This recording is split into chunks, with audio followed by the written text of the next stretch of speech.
Hello and नमस्ते everyone. तो हमने वर्ल्ड हैप्पीनेस रिपोर्ट जो था वो पढ़ लिया था।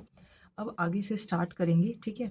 और देखिए एक बात और कि अभी तो मैं आपको सिर्फ थोड़ा क्रोनोलॉजी का ही दिखा रही हूँ, लेकिन हम जो करंट अफेयर्स करने वाले हैं वो कौन कौन से करने वाले हैं, इंटरनेशनल, नेशनल प्लस राजस्थान। तो मैं क्रोनोलॉजी भी लूँगी और साथ में जो मुझे एक दो वेबसाइट्स इंपॉर्टेंट लगती हैं तो वो भी कंप्लीट करके फिर मैं आपको पढ़ाऊँगी। क्योंकि देखिए वैसे भी मुझे लगता नहीं है कि हम किसी की बुक से पढ़ाने के लिए हमें अलाउ किया जाएगा। तो मैं नहीं चाहती हूँ कि हम पूरी मेहनत करके पढ़ाएँ भी, लेकिन उसके बाद कॉपीराइट की वजह से हमारी जो वीडियोज़ हैं वो डिलीट हो जाएँ। तो इसीलिए मैं ये बुक भी यूज़ करूँगी और इसके साथ 2-3 वेबसाइट्स भी यूज़ करूँगी और फिर आपको अपने ही जो करंट अफेयर्स होंगे तो वो आपको प्रोवाइड कर दूँगी। बाकी आप जो क्रोनोलॉजी फ़ॉलो कर रहे हैं आप वो फ़ॉलो कर सकते हैं। आपको सभी जो टॉपिक्स होंगे वो उसके अंदर मिल जाएँगे, ठीक है। तो चलिए स्टार्ट करते हैं। तो देखिए ये अपनी आई है कौन सी रिपोर्ट, विश्व वायु गुणवत्ता रिपोर्ट। आईक्यू एयर का क्वेश्चन इस बार आरएएस में भी पूछा गया था कि जैसे कि 200 से लेके 300 या इस तरीके का जो क्वेश्चन होता है कि वो किस में आता है, मतलब कि पुअर क्वालिटी है या सेवर है या फिर गुड है। तो इस तरीके का क्वेश्चन जो था वो पूछा गया था, तो ये आपको ध्यान रखना है।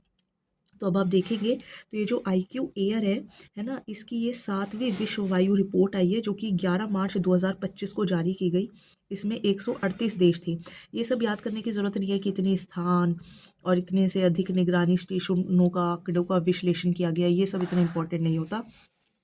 अब देखो विश्व के केवल 17% शहरी ऐसे हैं जो कि दिशा निर्देशों को पूरा करते हैं, यानी कि उनकी जो मीन्स वो सारे रूल्स रेगुलेशंस फॉलो करते हैं। और ये 7 देश कौन कौन से हैं जो अपने थोड़े से वेल डेवलप्ड हैं, जैसे कि Australia, Bahamas, Barbados, Estonia, Grenada, Iceland और न्यूजीलैंड।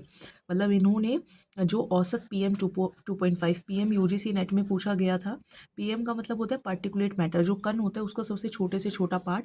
तो इन्होंने जो है उसको जो 5 है उसको पूरा किया है, बाकी पूरा नहीं किया गया है। ओशियानिया दुनिया का सबसे स्वच्छ क्षेत्र है, ठीक है। इंग्लिश वालों के लिए ओशियानिया जो है वो सबसे स्वच्छ क्षेत्र है, ठीक है। मैं थोड़ा सा इसको बड़ा कर देती हूँ। ओशियानिया जो है वो क्या है, सबसे स्वच्छ क्षेत्र है, तो ये आपको याद रखना है।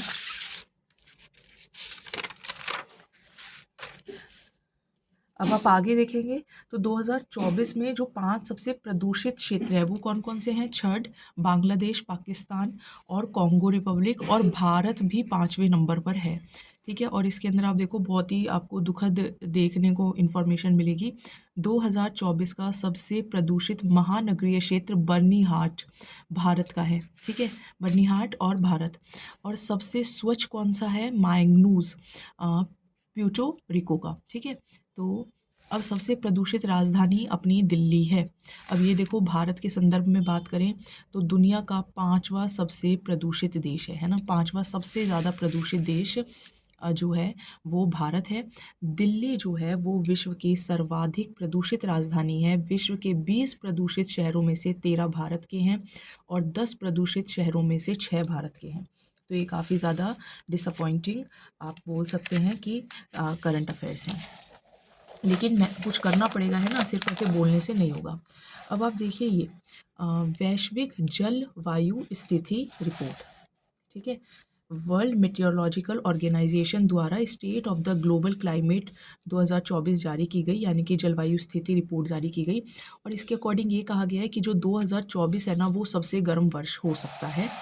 और 1850 टू 1900 में 1.55 डिग्री से जो सेल्सियस जो तापमान है वो ज़्यादा है, अधिक है।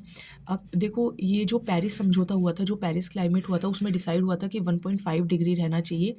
अभी जो देखा गया है वो 1.34 से 1.41 देखा गया है। लेकिन जो महासागर है, महासागरीय जो तापमान है वो तो वैश्विक ऊष्मा का 90% अवशोषित करते हैं। और अगर हम वर्ष 2024 की बात करें तो पिछले 65 वर्षों में सबसे उच्चतम स्तर पर जो सीमा है वो पहुंच गई है। अब अगर आप ये देखें तो महास्तर में क्या होता है, महासागरों में क्या होता है, पीएच जो होता है उसका स्तर गिर जाता है। जैसे कि हिंद महासागर, दक्षिण महासागर, प्रशांत, अटलांटिक, तो इनमें कुछ ऐसे दर्ज किए गए हैं। अब हम ये देखो, ये लिखा तो बहुत कुछ है लेकिन मेरे अकॉर्डिंग ये इंपॉर्टेंट नहीं होता है, ये कुछ ऐसा पेपर में नहीं आता है। चलो, अब अगर हम देखें 2022 से लेके 2024 में ग्लेशियरों को सबसे ज़्यादा हानि हुई है, यानी कि ग्लेशियर्स पिघल रहे हैं ग्लोबल वार्मिंग की वजह से। और वैश्विक औसत जो समुद्र स्तर है वो रिकॉर्ड ऊंचाई पर पहुंच गया है, जिसकी दर 2.1 मिलीमीटर प्रति ईयर, ठीक है, और से दोगुनी होकर कितनी हो गई है, 4.7।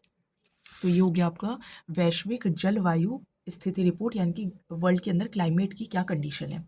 अब आप देखो ग्लोबल फ्री स्पीच इंडेक्स, यानी कि कितनी आज़ादी है बोलने की। तो ये अमेरिकी थिंक टैंक है the future of free speeches.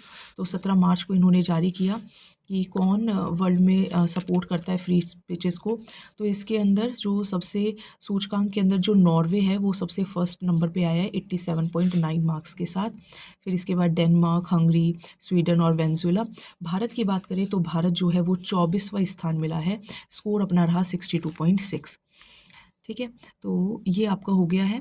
और ये आप ध्यान रखिएगा, पाकिस्तान जो है वो 57 स्कोर के साथ 29वें स्थान पर रहा है। तो ये अपने हो गए। मैं इंटरनेशनल जो है वो करंट अफेयर्स हो गए हैं अपने मार्च मंथ के, है ना।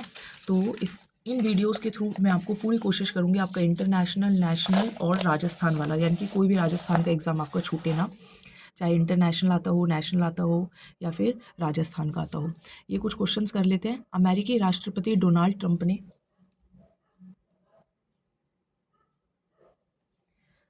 ट्रंप ने चीन, मैक्सिको और कनाडा के साथ ही भारत पर किस प्रकार का टैरिफ लगाने की घोषणा की है, रेसिप्रोकल टैरिफ, जिसकी वजह से शेयर मार्केट बहुत डाउन भी आ गया था 3-4 दिन पहले। राष्ट्रपति डोनाल्ड ट्रंप ने अमेरिका के 250 वर्ष के इतिहास में पहली बार किस भाषा को देश की आधिकारिक भाषा घोषित कर दिया है, अंग्रेजी को। समुद्री डिजिटलीकरण और कार्बन उत्सर्जन में कमी लाने के सहयोग करने के लिए भारत ने किस देश के साथ एक आशय पत्र LOI जो है वो हस्ताक्षर किए हैं, सिंगापुर के साथ। अमेरिका ऊर्जा विभाग ने किस देश को संवेदनशील देश की सूची में शामिल किया है, दक्षिण कोरिया। बांग्लादेश में शेख हसीना को सत्ता से हटाने के लिए जो छात्र संगठनों ने किस नाम से एक पार्टी लॉन्च की है, जातीय नागरिक पार्टी।